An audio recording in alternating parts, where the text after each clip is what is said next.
This is part 1 of 6 of how I studied for each section of the DAT. So in this first part, I'll cover the first part of the test, which is biology. I want to preface this video by saying that biology is the most time consuming. So if you're spending way more time than you think you need to on biology, it's for a reason. There's a lot of content to cover in a short amount of time. So I use DAT Bootcamp's videos, notebook, questions to study all of biology. So for every chapter in the DAT Bootcamp High Yield Notes, I would rewrite the chapter. And not only did this make me memorize a few things along the way, but it took a lot of time. And with that time, I kind of got to understand, what each bullet point was saying, and I made sure I didn't miss anything. And I know what you're thinking. This seems very time consuming, and it was. This alone, every chapter, it took probably 2 hours every day out of my 8 hours of studying.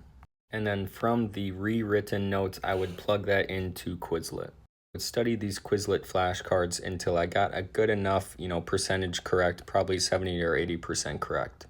And then following this, I would watch the biology videos from DAT Bootcamp.